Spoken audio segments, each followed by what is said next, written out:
Good morning, everyone. This is Kathy Mason from Mason Works Marketing here on Conscious Business Zone. Today, I'm so excited with Karen Newell and Eben Alexander. How are you guys today? Doing great, Kathy. How are you? Great. So Eben, I got to see you. Well, I read your book, but your first book.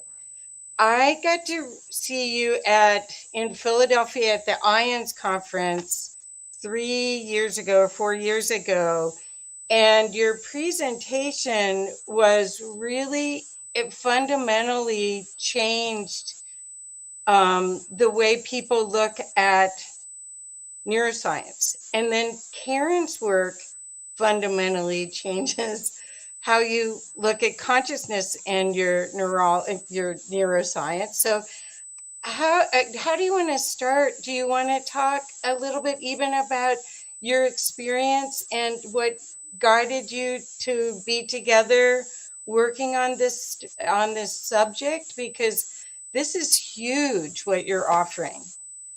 Well, yes, I'd just like to open it up by saying I think certainly a lot of people are familiar with the story I told in Proof of Heaven about my NDE, and I've presented that at the IONS conference, several times in the past.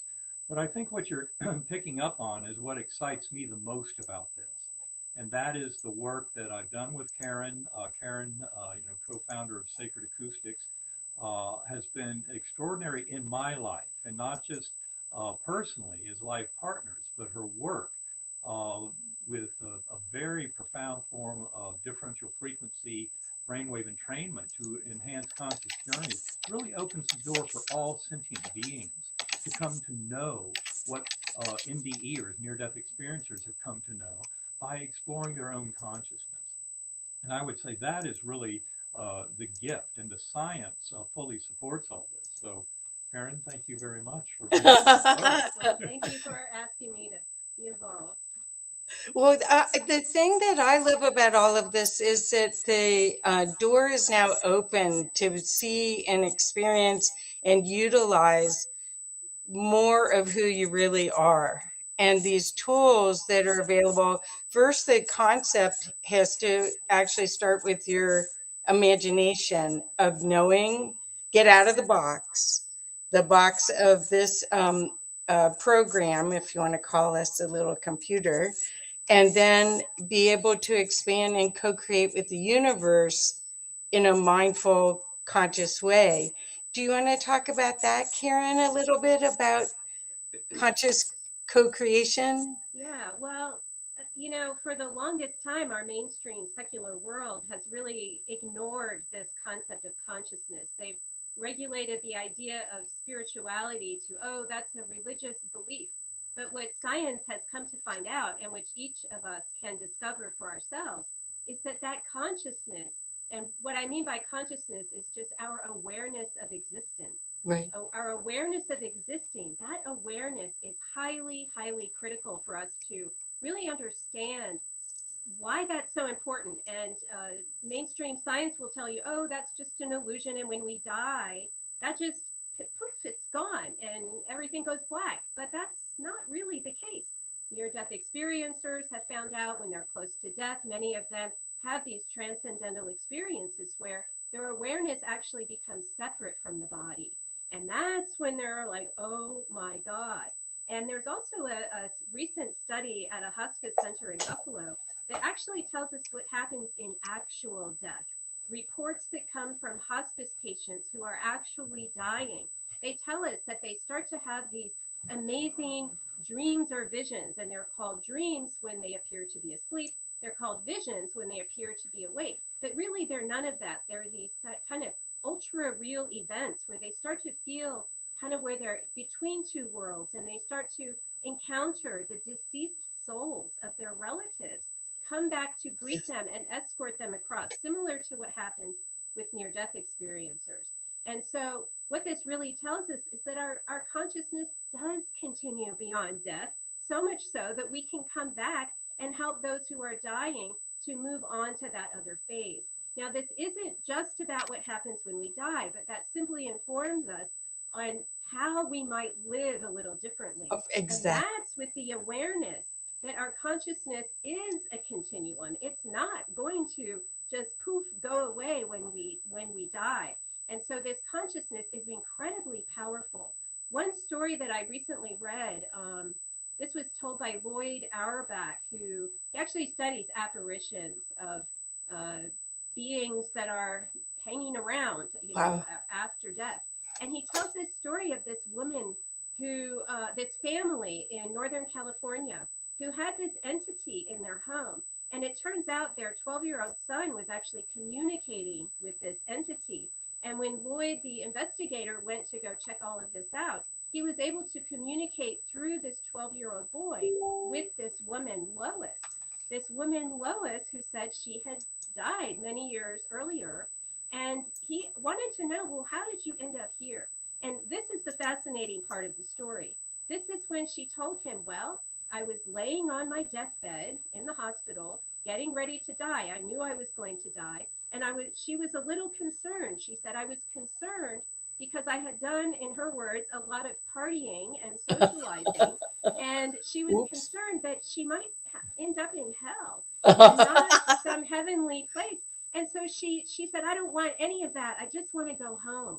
And so her awareness went to the home that she was actually born. I think she had been born there even, and had lived there for decades. And Oh, so her awareness went there. That's the kind of power we have. And this isn't to kind of tell people to be concerned about, what might happen with our awareness when we die. Of course, becoming more conscious of that awareness is incredibly useful. And that's where this word mindfulness comes in. Being aware of kind of where we are in every moment. What is going on right now? And whether it's good or bad, or be present in that moment. And that's when we realize that our awareness has a lot to do with how our reality unfolds. One more quick story right on these lines was okay. a woman we saw just on the news the other day. She's a para-Olympian, and she was in Iraq, I think Iraq, somewhere over there. She was a soldier and lost a leg and in an explosion. And when she came back to the U.S. in Walter Reed Hospital, she was surrounded by other veterans. And she realized, oh my gosh, some of these people have lost their sight. Some of them have lost an arm and a leg, or maybe both legs. And she realized it doesn't matter what happened to me. It matters, how do I manage this That's experience right. moving forward? And now That's she's this triathlon in the Paralympics, and had a baby, and all kinds of things. And it's how she manages that awareness that really affected how her reality unfolded. And that's really a power that we can all tap into. Yes, Roberta Grimes talks about how your awareness right before you die determines what level where you go in the next part. And Yeah. so that's one good reason for mindfulness. But I think mindfulness and consciousness, the way I like to see it, and I hope people understand, we have choice. We are co-creating with the universe at every moment. We might forget that, but the universe is our playground. It's full of love, and that energy that's available is available to make cool stuff, to write books, to change thought, and like what Eben did is Eben changed the the training probably for neuroscience, right? In many ways, yes. The scientific world is certainly waking up to this in a major fashion. We've spent centuries, and then especially the last few decades, with some of those kind of trained in already outmoded Newtonian determinism of materialist science that's not quantum informed, trying to tell us the brain creates consciousness, your existence is birth to death and nothing more. And in fact, some of those same people would try and claim that consciousness isn't even real, that it's an illusion of the chemical reactions and electron fluxes in the brain. And in fact, they have it completely backwards. And that's why they've been so confused. And that includes tremendous confusion about quantum physics, which is trying to tell us about the primacy of consciousness in the universe. So in many ways, near-death experiences are the tip of the spear But Right. in and of themselves, they will never truly answer what happens when you die. They certainly show us something to expect based on other people's experience. But to get the bigger picture, you have to look at the science writ large around consciousness these days. And of course, that's something that Karen and I did cover in our book, Living in a Mindful Universe, so that Right. came out in 2017. And that book is all about a scientific revolution that is inevitable. We're not going back to materialism because all the evidence leads forward to this much bigger notion of reality. And the greatest gift of that for the individual and for business leaders and other people trying to live in our current challenging and polarized times is that the science fundamentally supports this oneness of consciousness, that we're all in it together. So just as near-death experiencers for thousands of years have talked about that life review and how often you witness the actions of your life, not from your own perspective, but from the emotional perspective of those around you, influenced by your thoughts and actions. And it's really indicating to the scientific community this uniformity of consciousness. In many ways, it's a scientific proof of the spiritual nature of the universe and the spiritual nature of individual beings that are all connected. And just as the message so commonly handed down by near-death experiencers when they come back to this world, the science more largely around all this, where you take quantum physics and philosophy of mind and the hard problem of consciousness and neuroscience, and the consilience of all these fields of inquiry is the primacy of consciousness. Now we're sharing one mind, and that togetherness is best manifested the way we live our lives through expressions of love, kindness, compassion, mercy, when necessary, forgiveness, and of course, never forgetting gratitude. And these are deep and powerful lessons. And I would say the other thing is so many of us, I know me before my coma, tended to think of ourselves as that running stream of thoughts in our head, that linguistic brain, that little Right. ego mind. And I promise you, from the world of addiction and alcoholism and all that, I've seen how the ego can get us into deep trouble. And often the best thing you can do is a ritual sacrifice of the ego to allow the true soul to kind of come through and live more fully. But that is a big part of what's happening now, is we start to realize we're not that little annoying roommate, as Michael Singer calls that voice in our heads, but we're much grander than that. And we, in meditation, can start appreciating our connection with the universe with a profound sense of purpose and meaning that involves love and togetherness and taking care of each other. And I think this world can definitely use that lesson, and especially when it comes from the scientific support of modern science. And for those who want to learn more about that, many places to go, but GalileoCommission.org is an excellent website Okay. for free information on the scientific revolution. I'm one of the scientific advisors on the board of Galileo Commission, and they've done tremendous work to help. There are more than 100 scientists involved on that board, and more than 300 scientists have endorsed the work of Galileo Commission. So it's well worth people taking a look to see where this is all headed. Of course, a lot of that we discussed in our book, Living in a Mindful Universe. So that's another resource for people who want to learn much more. That's great.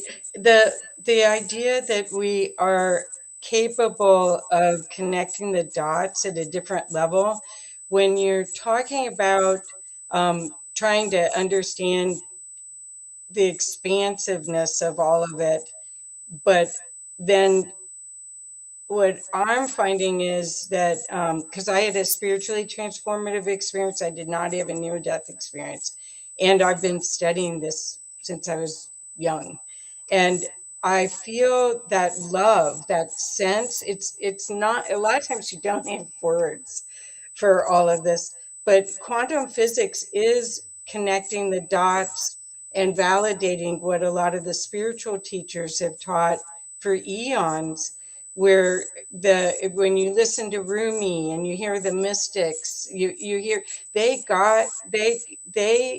are trying to express that connection that you can have with yourself and with the universe, bringing more of your soul into this experience. And to me, it's being not afraid to live now here. So much of this, the near death, okay, you're going on to the next thing. What about what are we doing now? Because we came here, we stood in line to get these bodies, to be here right now, to turn this ship around, to create a more loving, compassionate, less hierarchical environment. Do you feel that what you're seeing, the mindful possibility of that, or the consciousness of that, is what you're seeing in your work? I would say absolutely. In fact, you know, as we've said, this scientific revolution is really pointing very strongly to that oneness of mind. And for years now, it's been clear to me, and something we've shared in our workshops and presentations, is that the real value of the near-death experience and of knowing about it in this world is not to answer that question, oh, what happens when I die? I think that answer is clear as a bell when you review the evidence. But the real importance is it informs us in how to live these lives day to day. I remember how kind of amazed I was the more I uncovered about life reviews in my research on NDEs and kind of comparing it with my own experience. It was more generic, but in some ways more profound, of showing, you know, reincarnation and life reviews in a very rich setting. But that's when I met Karen in November 2011, and she had been living her whole life as this idealist who knew this oneness of mind, this sense of connectedness, and she'd never had an NDE. And then I would say, both working with her in our life's work around sacred acoustics, around meditation, and meditation play shops that we offer people around the world, we've also come to realize through many of the participants and many of her customers who are big fans of sacred acoustics, just how powerful these concepts are, and that in fact you can cultivate the various powerful elements of an NDE, as Karen has studied very well through looking at the NDE scale that was provided by Dr. Bruce Grayson, but finding that elements of those kind of profound transformative pieces of the NDE can be cultured in meditation.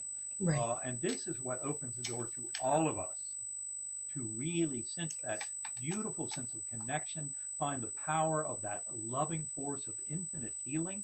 It's within us all. The answers truly lie within us all. And when you realize your consciousness is not produced by your brain, which is where the modern neuroscience is going, but in fact filtered in, that there's a primordial shared consciousness, that's where you really open the door to profound transformation and change of our culture and our whole society. Yay. Well, I got interested in what Karen's doing way back, probably, more than 20 years ago, when I was working on accelerated learning. I was running a division at Arthur Anderson, and it was very hard to focus. You were on location. I was right below partner, so I had 80 people that I was responsible, and then I'd be on site. And you're a lot of times on a table in a room trying to do these big, expensive projects. And so I found focus music, and I think I found it originally from Stephen Covey, and then kept going. And so the idea that frequency and sound can shift your whole physiology so quickly, so that you have access to more of your superpowers, which is what I mean, we really are using about that much of who we really are, right? So, Karen, could you talk a little bit about that? Because this is all a frequency bath that we're in, and this is a projection of my frequency. I wish I would have made it a little taller, but We all have those regrets, don't we? Totally. But there always seems to be a reason that you'll figure out at some point. No, you need it to be that way, and you realize a lot of those things are hidden from us, right? We can't see our own kind of necessities that we might have planned for. But yeah, frequency is pretty powerful. And for me, I know when I learned about the benefits of meditation. It was very challenging to perform. I was a busy project manager in a publishing world with lots of deadlines and technology Yep. to manage. And, anytime I would sit down to quiet the mind, I thought, when you hear from those spiritual teachers, oh, just focus on your breath, or they said I would do this, and it didn't work. I couldn't sit still for more than a few minutes, really, before I got a little anxious. Like, what's supposed to happen? Why isn't my mind blank? Where's the, Yeah. cloud or the trumpet or whatever? And so it got very frustrating. And yet I persisted because I knew of the benefits. This was around when the Dalai Lama was getting the Western world to really study the benefits of meditation. And being from the Western world, I responded to that. And logically, I knew, let's do something about that. Perfect. It wasn't so simple. And it was when I found particular types of sound, as you said, that I really started to make some headway. And at first, it was sounds like gongs or tuning forks, brass bowls, crystal bowls. All of those sounds kind of emit this kind of wah, wah, wah, this steady rhythmic sound. And what I came to learn is that those instruments are actually emitting what is known as a binaural beat. Right. And those binaural beats can be created digitally and very precisely. And it's no wonder that so many spiritual traditions use those types of instruments to help people get into a quieter state of mind, because boy, does it work, especially with these very engineered binaural beats. There's lots of producers out there. Ours is Sacred Acoustics, makes them. We call ours neural helix, because we combine binaural beats with monaural beats, because monaural beats have another sort of power at helping. That's a monaural beat is kind of like or isochronic tone, like a drum beat, a steady drum beat that, of course, many shamans have used to help people get into these states. And when I started listening to these types of sounds, that's when I started going, oh my gosh. And at first I would just fall asleep. I would be so relaxed, I would just fall asleep, but I didn't want to just fall asleep. Of course, many who are insomniacs might find that very useful, but I wanted to stay aware. And very interestingly, these effects can be very powerful for some, but they can also be very subtle. And for me, they started out as subtle. And so I would be lying there, usually lying down, because you could get into that more profoundly relaxed state. But that, of course, that's the danger of maybe just slipping asleep. But you find that balance over time. And as I would lie there listening, I would think, well, I feel calmer, but what's going on? Am I really, I would just question the whole process. And then I would hear myself snoring. And that's when I realized my body was asleep. It was profoundly relaxed, but my mind was still aware. And This is when you start to really tap into that awareness. What is that awareness? It's there all the time, of course, except when we fall asleep and lose that awareness for a time.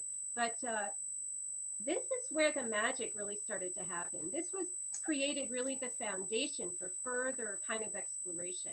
And what I learned is that in those more quiet, I say expanded states, you do become, you said it earlier, more aligned with that larger part of you.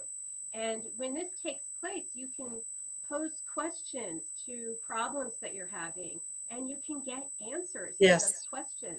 You can, say you're in a relationship conflict with someone, maybe a boss, a coworker, a child, whatever.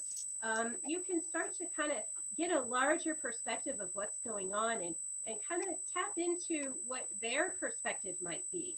And then you start to realize, oh, if I only change my behavior, that can really make a difference. And so much of this, when Eben says, I had always been an idealist, there's a lot of ways to understand that word idealist, but what he means is that I understood that my behavior, my attitudes, my way of being in the world had everything to do with how people responded to me. Right. And I learned this from a very young age, just through trial and error. And I learned that if I behaved this way, I might get punished. If I behaved this way, I wouldn't. And took a lot of that trial and error over time. But eventually you start to realize you have much, much more ability to manage that awareness than you might think.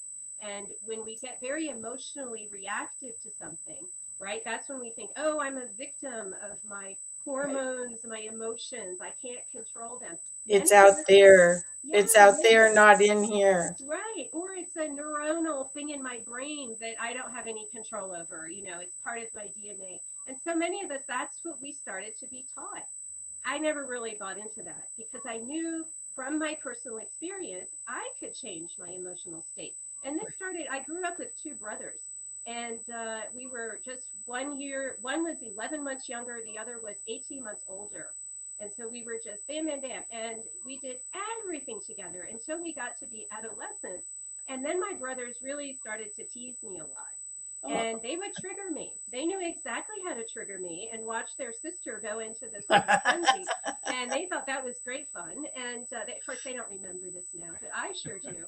And I learned, okay, don't react that way, and they'll stop. And sure enough, that's what happened. I mean, it's as simple as that.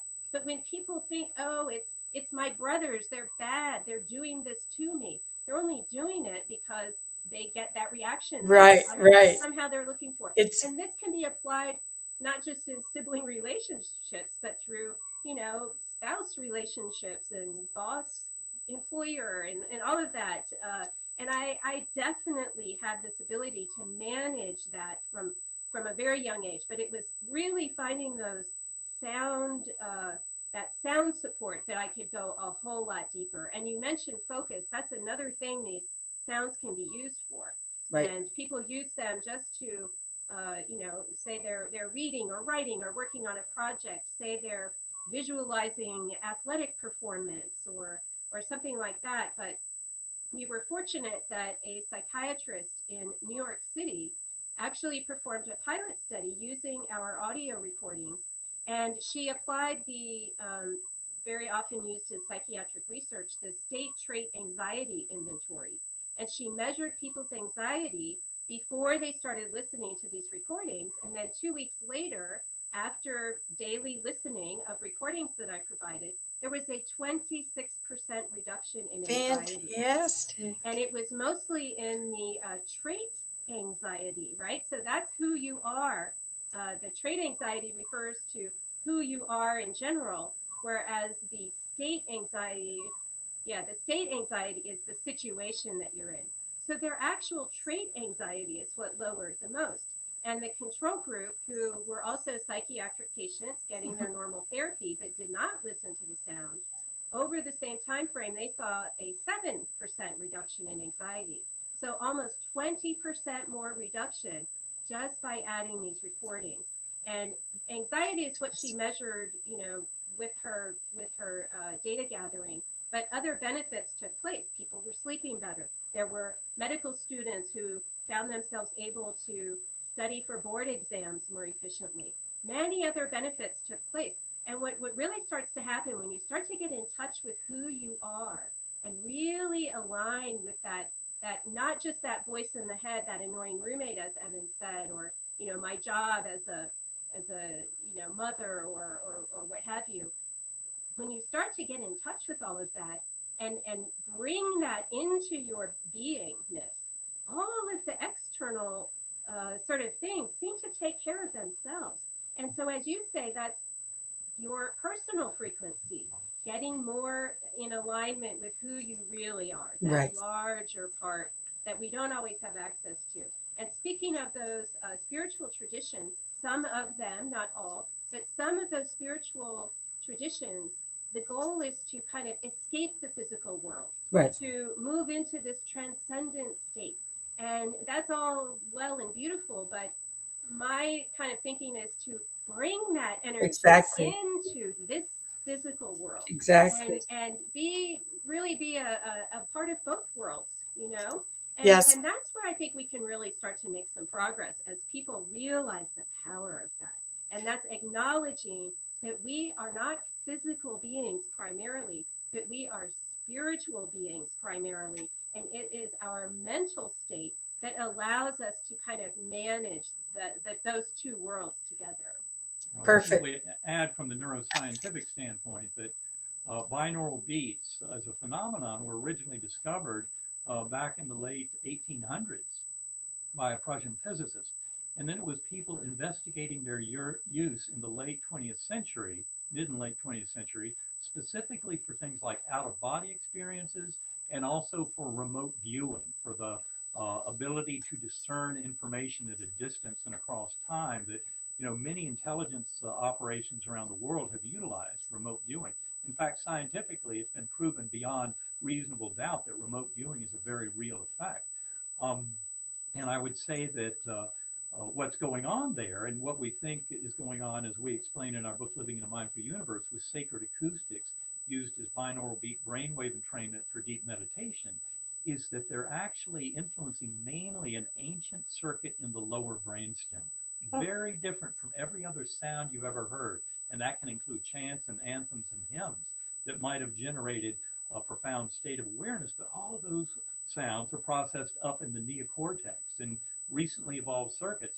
But sacred acoustics and other binaural beat brainwave entrainment is actually addressing a very different circuit in the lower brainstem. And in many ways, there are kind of analogous ways of looking at, say, hypnosis with a visual target, a slowly oscillating pendulum in front of the eyes or something like that where you follow it, or EMDR, eye movement desensitization and reprocessing, which is a very effective way to treat post-traumatic stress disorder.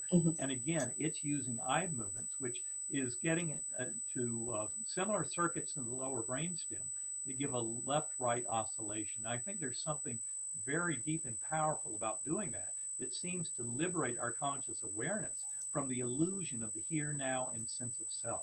It thins the veil and allows us to come more in connection with that primordial mind that is far above and beyond the little ego voice in our head.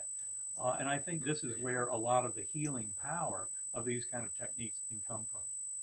Well, I feel like this time period that we're in is designed to help as many people wake up as possible.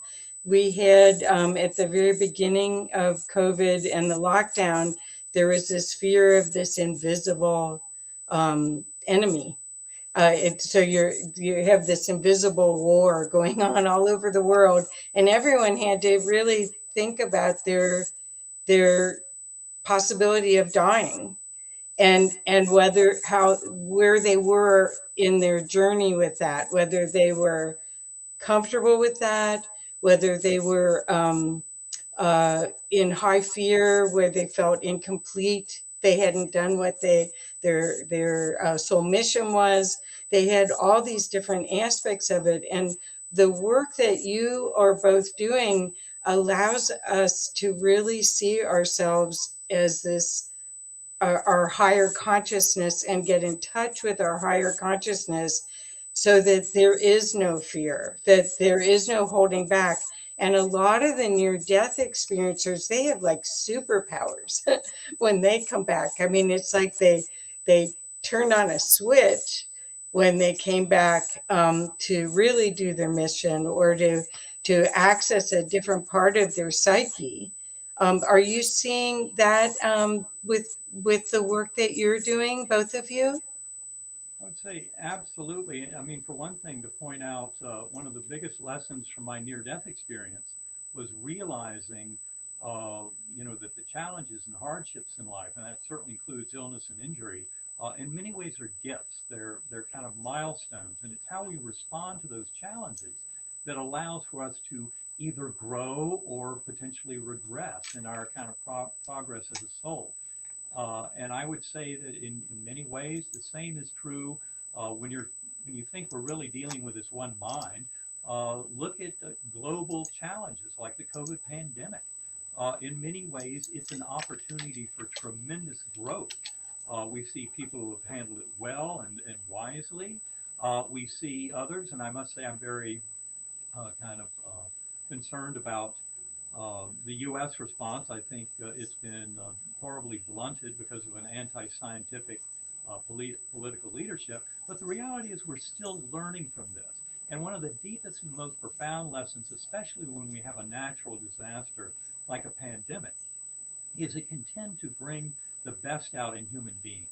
It can tend to bring that support. And I'm hoping that some of the deepest and most lasting lessons from the COVID pandemic and the challenges is that it's exposed some of the inequities in our society Right. about healthcare availability.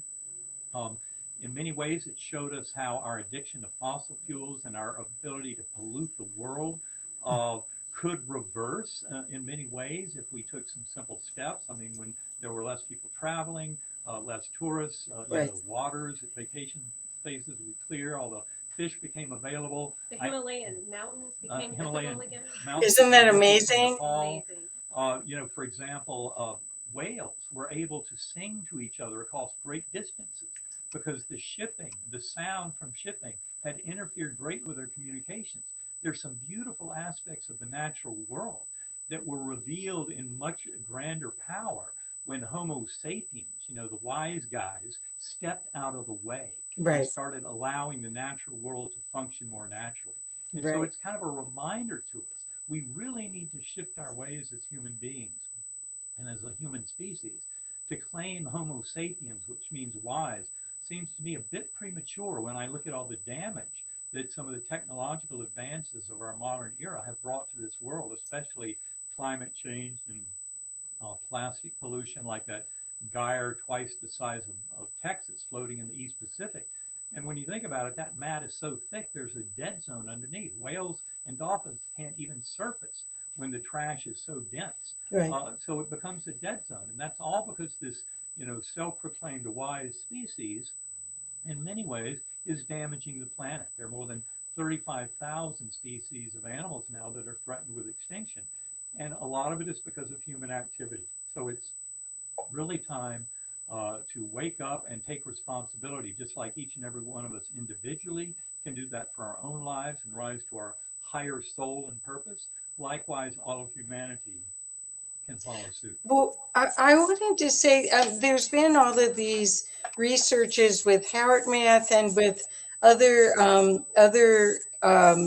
scientific systems where they've done prayer and they've been able to stop the war in the Middle East, and they've been able. Human consciousness is much more powerful than we know. And so what I'm hoping is that as more people realize that they have this access to super consciousness, and that even though they're in this small body, there's so much more that they can utilize, that will turn this boat around by us dreaming a different dream. If you think about it right now, the energy that's coming from the sun, we're being bathed in a lot of photonic energy, which is a possibility of upgrading our physical systems and our consciousness. And I think lots of people are going. Their first step's going to be they're going to become empathic, and once they become empathic, they're going to realize that we're all one. I mean, and they won't even. The first steps is going to using the sacred acoustic type music, where you can get centered and realize what's you and what's everybody else. Because that's what right now it's almost like the Buddhist idea of walking through chaos, being the eye of the tornado. That's I feel that's a big part of our choice right now is our choice to be that conscious love and be present and hold as much light as we can and be that, if you want to say, lighthouse. Yeah, and you mentioned heart math, and that's exactly how the heart works. They've discovered that it is emitting an electromagnetic field at all times, and it expands and contracts based on your emotional state. And they found that it actually seems to affect people around you. So I take that as a very kind of personal responsibility to not be causing troubles on other people because of my emotional angst. And so it really motivated me to sort of clear out any of that emotional angst I may have stored away many years ago from those, brothers and everything else that might have happened in childhood. Many of us haven't learned how to process our emotions, and it's very heartening today that children are being taught these sorts of things.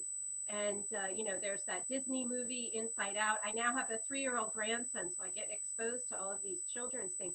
And just the other day on the morning news, we saw Grover talking about meditation, Grover from Sesame Street. Yeah. And teaching children to do exactly what you just said, which is hold your center and feel who you are and walk through the world that way, and not let those external crazy things affect you like they can. And this really speaks to that idea of, we are all connected, and it's so important to understand that our emotional angst is going to affect someone else's emotional angst. And yet we can only manage our own inner world. We can't manage the inner world of anyone else. And one thing that really gets to me is when someone does try to express their emotions, very often people say, that's not how you should feel. And it's like, well, wait a minute, but that is how you feel. No matter what you express, there should be space to hold for that person. And we can all play a role in others people's expression of their emotions by just allowing them to express what they feel, acknowledge and validate it. I think you work with business owners, and I know this is something I did when I was a manager for 25 years in the publishing world. And when my employees were, having troubles, I listened to them. I asked them questions. Tell me from your perspective what's going on. And then as they shared that information, I was able to hook into their personal concerns to kind of guide them around to maybe what the company's concerns were in a different way than just merely, here's what you're doing wrong. And, and so that sort of conscious way of being in your business is really important, because that's where so many of us spend our time all day. And, you spoke of the COVID crisis. Really, another, I'll say, benefit of that, and it may have been very challenging, but challenges often bring benefits if they're managed properly. And many of us were challenged with being faced with things that we had ignored for many, many years. And I know I had one of those kind of transformative things going on. It wasn't easy, but wow, after I got through it, I mean, I had to face it in the moment without getting into all the details. It was forced upon me.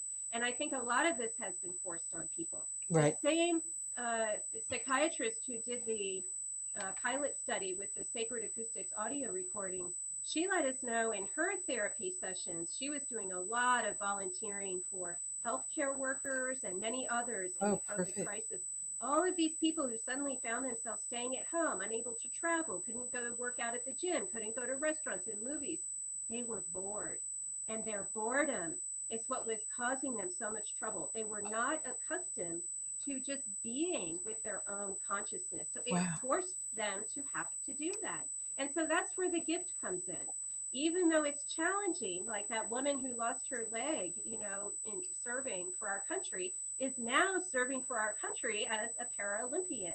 And she just couldn't be happier for what she's bringing both to herself and the world. And so a lot of this really comes down to what is the choice that we make in a given moment on how do we respond.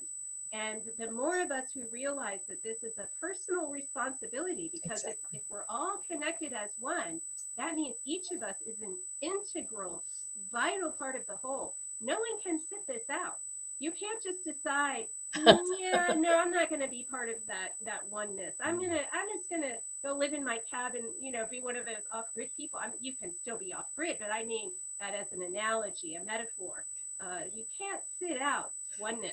Well, we are all in this together. Well, this photonic energy is not going to stop you, even if you're off grid.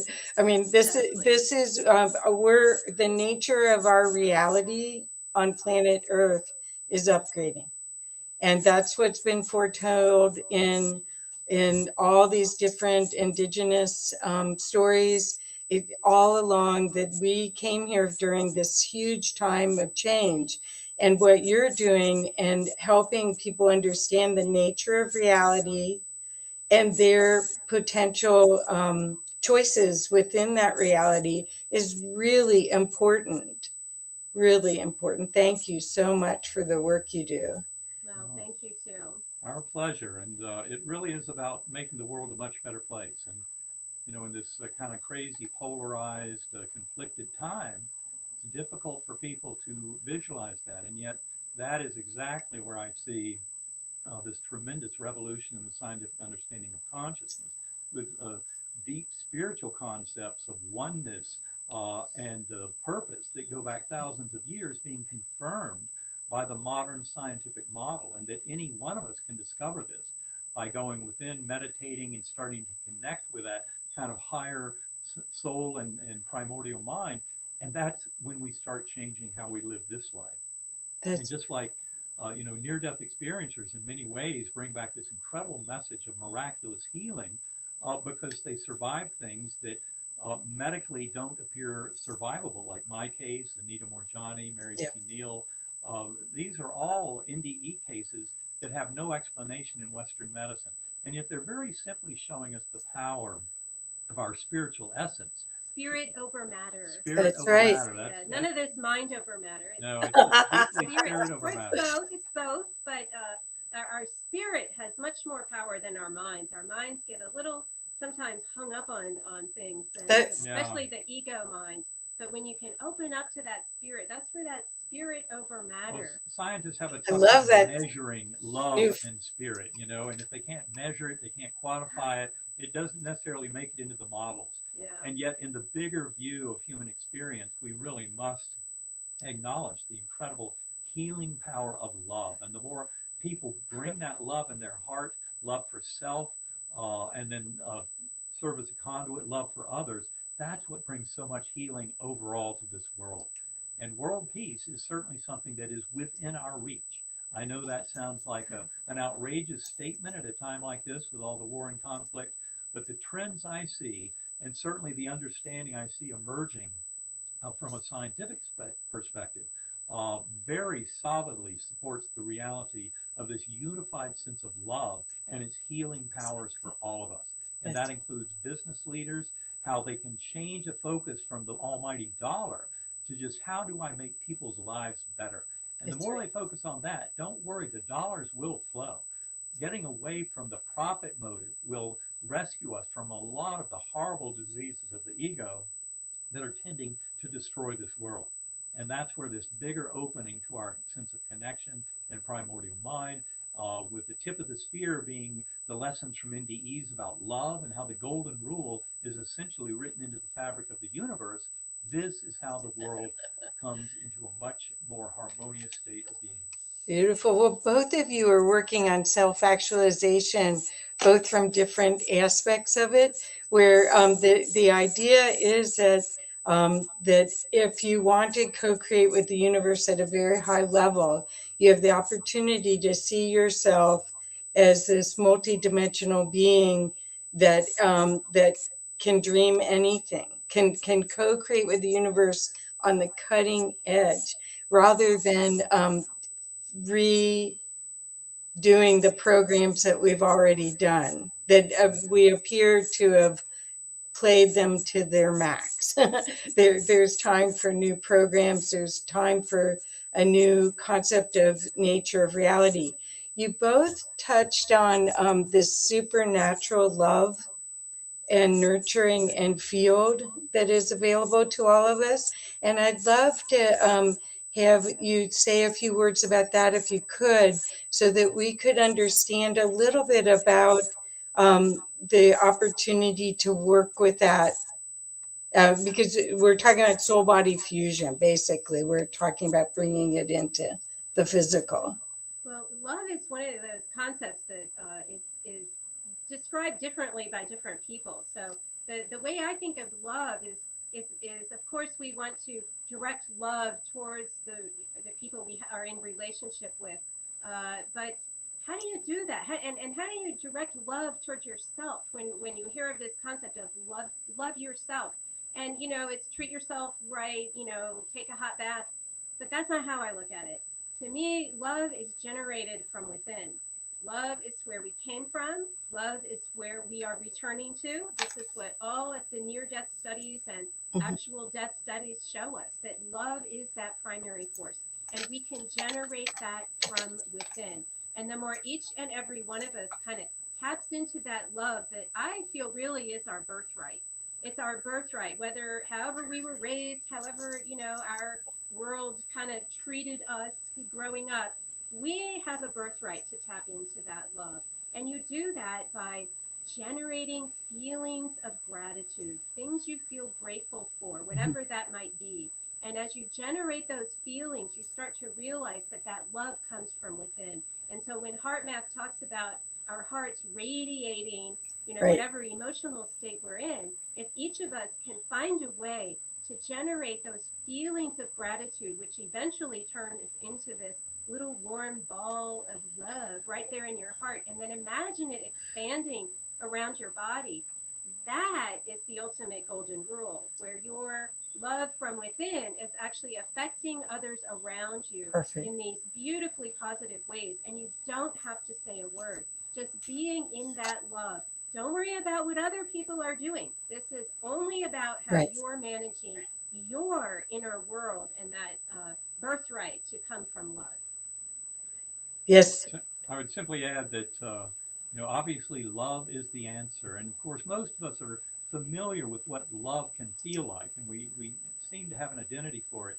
But I would point out that the real magic here, the kind of love that one encounters in an NDE and brings back from any spiritually transformative experience, and certainly can bring back from meditation and centering prayer, is a love without conditions. It's really kind of a win-win sense of love for the highest good for all involved. And I think that makes it really work for people when they understand that it certainly can be beneficial to them, but in many ways to their higher soul and to the collective good. And an important aspect of this I'd like to share is this is not just about human beings. The spiritual universe and the spiritual essence of living creatures that is being so well revealed in modern science is certainly part of our fellow living animals and plants in this world. And that is something I think humanity ultimately, as we come to recognize our true nature as spiritual beings, we will have to adjust the way that we interact with animals. And plants. And plants. It's a very, we really just have to be better stewards for this planet. But don't lose sight of the fact that treating animals with respect. Now, this, I realize people have ideas to say about food and things like that, and there is a natural order of things that allows animals to eat animals, but it's a travesty how our industry has come to mistreat animals. So Right. that's just another thought. Oh yeah, well, we need to come back and talk all about that, because I could definitely have a whole nother show about that, because I mean, the thing is that everything is God. Everything that we're experiencing, and we can appreciate it, nurture it, coexist with it at a really high level, or we can try to dominate it. And we've already tried the domination side, and it hasn't given us this peaceful, loving world that we want. So why not try the other? And what Karen was talking about, gratitude and appreciation are some of the highest frequencies that are available to us. And it's so easy. You can go to sleep at night being grateful, count your blessings kind of thing, where you just go through all the people you're grateful for that day. You can wake up in the morning and do the same thing, and your life will change. And my gratitude, honestly, when I first started trying to generate this sort of feeling, it came through animals and also nature, more so than humans, because humans, it was a little challenging because of the stuff between us, right? Not so clear, but a beautiful sunset, or that is so easy to be grateful for. And of course, dogs are my favorite, just the unconditional love they share. So. Well, that's part of this incredible opportunity to open the heart space and to live from there, and to experience others by inviting them to vibrate at that same level. And even had the experience through his near-death experience to be bathed in that love that is without words. It's a origin feeling. And then Karen's found it through her work, through the sounds, and we all can find it again by using tools like what Karen has, or by listening to these incredible stories from the near-death experiencers, where you can actually go on and experience sometimes a mystical experience can also be, it's almost palpable when you hear some of these stories. They're life That's changing. why I think Ken Ring and others pointed out decades ago how the near-death experience can transform society, not just from its effects on the experiencer, but broadly through other people knowing of these possibilities and hearing Right. these stories. Because the more you realize that they paint a picture of a very real continuation of consciousness and interconnectedness of this loving sense and of purpose and meaning in our lives, the more you realize that can bring value to your life, this sense of connectedness. And, you know, the meditation and prayer is a great way to get there, but ultimately it's about living the lives we came here to live. Right. We are much better informed by knowing about NDEs and about all of these experiences kind of in the alternate, you know, spiritual realm that help inform us about how to make choices, how we treat ourselves and others every day in this life. Thank you so much. And thank you so much for everything. I wanted to bring up that you and Karen are keynotes in the virtual conference for IONS this year, which is September 1st through the 5th. There's over 100 speakers, and Karen and Eben are going to be talking. And that's why I brought up the nature of reality, because I think you're going to be talking a little bit about that. I don't think you spilled the beans, but during this conversation. But I want to make sure that everyone knows to come and hear more from these two brilliant lights, and get a chance to really learn about how this could help you in every way. Just to let you know, every single one of the sessions that are going to be recorded and available for 90 days. So if this time sequence of actually the 3rd through the 5th is when most of the regular programming is. If that time period is busy for you, you have 90 days to watch and listen to the recordings afterwards. And that includes the workshop that we'll be giving. Oh, you're doing a workshop too? I'm sorry. September 2nd, we'll be doing a 2-hour workshop, and then it's Saturday, the 4th, where we'll be doing a keynote. And both events will include an experiential element. Ooh. Using the Sacred Acoustics audio recording, so you can get a little taste That's of that. So cool. Yeah. Well, I bought a bunch of your recordings at the bookstore at IONS in Philadelphia. So I love your work, and I really want to honor your being out there doing this work during this time, because this is, I think, the thing that's going to upgrade and change humanity. Let me I just add want to thank you both quickly on so that. much. On that note, quickly, the whole mind bundle available at the Sacred Acoustics website. I made that deeply discounted when the COVID crisis began, and there's also a free option. So there's Okay. no excuse for financial uncertainty, and these are the same recordings used in that pilot study that saw a 26% reduction in anxiety. Wow. So there is no barrier for people to access these recordings. And that pilot study was by Dr. Anna Yusum, Journal of Nervous and Mental Diseases, in February 2020. That's where it was published. Perfect. So please, everybody, look. We've got the all of the URLs running across the bottom of the screen. I also put them in the comments. So Eben can be found at ebenalexander.com. Karen's website is sacredacoustics.com. It says www. I don't know. Sorry. And the IONS conference is virtualconference.ions.org. And please do yourself a favor, start looking at what this has for you to change and connect with your own divinity. This is really an opportunity for you to be all that you came here to be. And it's not hard to do. You don't necessarily have to have a near-death experience to have access to this. Thank goodness. Sorry, Yvonne, but there's spiritually transformative opportunities that could change how you see everything in your world. Thank you guys so much. Anything else that you'd like to say of how they can reach you, or are these websites the best?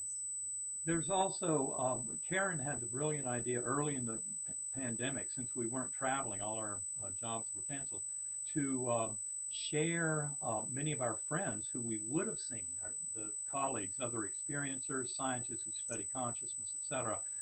And people can get to those interviews that we did every 2 weeks during the pandemic if you go to unitedinhopeandhealing.com. Oh, beautiful. Unitedinhopeandhealing.com. And there's some wonderful interviews with many of our friends. I think about 8 of them will be at the IONS conference. So. Oh, great. I'll put that also in the comments. Thank you so much. And I'm sorry there has been feedback a little bit while we're doing this. I had mentioned that to you at the beginning.